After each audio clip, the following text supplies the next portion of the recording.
Senator Estrada. Mr. Diskaya, sa dami-dami mong binanggit na pangalan ng kongresista, isa lang tanong ko, Senador, meron ba? Your Honor, wala po. Sigurado ka? Safe ka na. Sigurado po. I resent that statement, Mr. Chair. I resent that statement. Safe ka na. Okay. Diba? Safe na. Mr. Chair, I move that you strike off the record that you Alam mo naman, biro lang naman yun eh. Wala yun. Mr. Chair. So, Senator Bato. Yeah, Mr. and Mrs. Diskaya, dito sa paragraph 10 ng inyong sinumpaang salaysay, sinabi niyo dito, ngunit nung nagsimula ng makilala ang St. Gerard Construction, dumating naman ang panibagong pagsubok. Ang pagkakaalam ko yung pagsubok ay these are trials, challenges, kahirapan. Pero dumating ang panibagong pagsubok. Unti-unting nagsilapitan ang mga district engineers at mga regional directors ng DPWH at mga chiefs of staff ng mga mambabatas na nag-alok ng mga proyektong sinasabi nilang pundo ng mga mambabatas. I don't think pagsubok ito. Kung ako ay kontraktor, grasya ito. Grasya, hindi ito pagsubok, grasya. But that's beside the point. Ang gusto ko lang ma-establish dito ay, totoo ba talaga na sila ang pumupunta sa iyo para mag-alok o ikaw pumupunta sa kanila humingi ng project? Mr. Chair, ano po, Which is which? kadalasan po pag lumalabang kami sa bidding, Oh. lagi po kami talo, disqualified. At kadalasan po, tinatakot pa kami na mabablacklist kami dahil nakatatlong disqualification kung talo ka, magsumikap ka, magkakuha ka ng project, pupunta ka sa kanila. Bakit ang sinabi mo sa affidavit mo is sila ang pupunta sa iyo? Kadalasan po, qualified po kasi ang license namin. Kaya nilalabanan namin. So, kaya minsan po, kami na po ang nilalapitan dahil kadalasan po, nilalabanan nga po namin yung mga projects nila. So, Okay, thank you. pinararating nila na Teo, andito yung regional director ng DPWH ng Region 5. Mr. RD ng Region 5. Ikaw ba'y isa sa mga regional directors ng DPWH na pupunta kay Diskaya para mag-alok ng proyekto? Wait. This is in connection with the earlier question of Senator Sherwin na parang ang nangyayari, bawal na nga, unconstitutional na nakikialam yung kung sino-sino pagkatapos na mailagay na sa NEP. Ay binanggit mo yung pangalan na dalawa, Regional Director Eduardo Virgilio at Assistant District Engineer Henry Alcantara. So kailangang malinawan po ito kung sino ang nakikialam sa pag-execute po ng project pagkatapos ito ay mailagay na po sa batas. Continue. RDO ba DPWH sa Region 5? Mr. Chair, can Yes, sir. you answer the question? Yes, sir. Good afternoon po, Mr. Chair. I would like to say that I do not know exactly the exact address or location of the office address of St. Gerald. I never went to that office. And I categorically say that those allegations mentioned by Mr. Diskaya, I did not receive those percentage. So, that's all, sir. But I know Be that... sure, ha? You are under... Yes. Nakapag-out ka na ba? Yes. Di pa? Tapos na, sir. Tapos na. So, dinay mo na tumatanggap ka ng SOP from the Diskayas? Yes, Sa mga project I na doon? denied that, sir. I denied that. And for my memory, I awarded to him last year one project, and that's a road project. And for current year, I think I awarded him one flood control project. That's all, sir. Flood control. Yes, sir.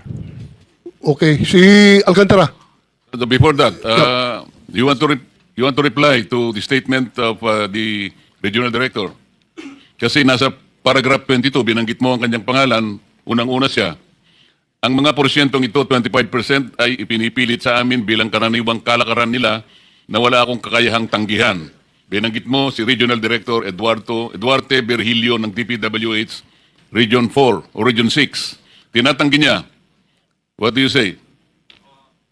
Mr. Chair, katunayan nga, nung makalawang araw, bago po yung humihingi ako ng tulong sa kanya, kasi na-freeze ng bangko ang mga account namin kahit wala pang court order ng AMLAC, sabi ko, baka pwede pong makautang at makahingi ng tulong. So ngayon po, Ang nangyari po nito, mukhang naramdaman niya na magsasalita na ako kaya sinauli po niya yung 25% plus parking fee, kulang pa nga.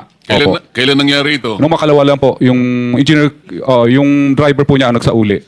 No, 3 days ago. 3 days ago. Tapos yung pangalawa na sumunod, yung parking fee naman ang sinauli. Mr. Chair, Totoo ba, Mr. Chair? Pasagutin natin si RD kung totoo. Ano, sinauli mo? Pindutin mo, pindutin.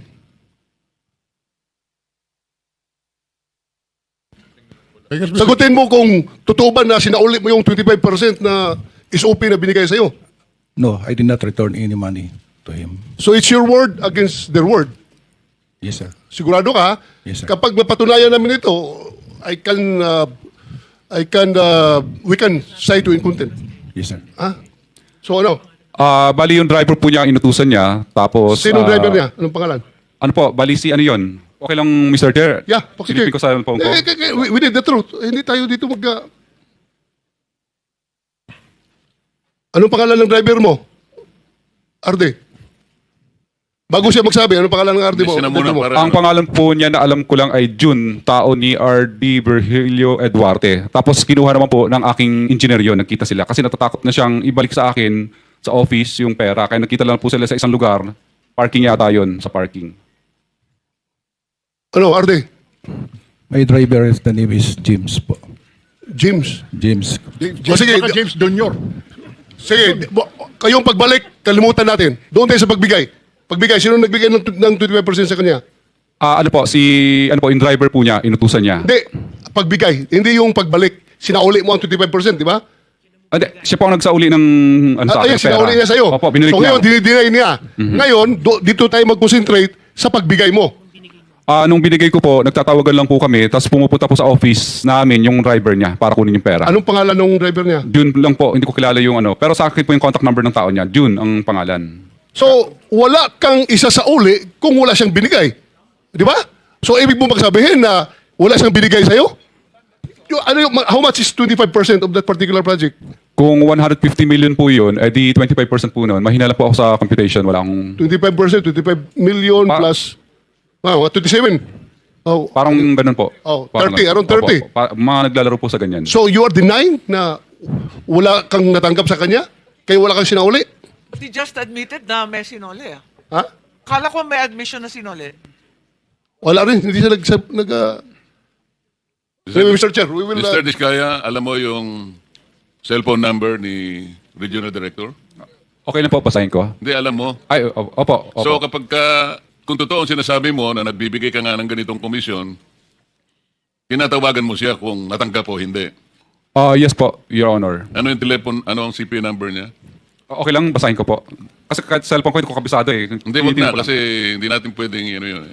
Pero alam mo yung number niya. Opo. Mamaya ay pwedeng makita ng staff namin na talagang siya nga number niya yan. Opo. Thank you. May mga text messages ba kayo, Mr. Chair, ni engineer? Ano na po, May Viber lang. exchange may messages kayo sa Viber. Meron po, pero syempre nag-disappear po yun eh. De, ano nga mga messages doon sa Viber? Ano mga sinasabi? Pero kadalasan po, Mr. Chair, is ano lang po, tawagan talaga. Tawagan. So kung tawagan, wala tayong problema, Mr. Diskaya, kasi yung mga phone logs ng mga calls mo, sa pagitan mo at saka kung sino pa, dito ay kay Director, Regional Director, Mr. Chair? mako-coordinate natin dyan sa telco at saka yung NTC. Makukuha po natin yung record, masasabihin na po natin.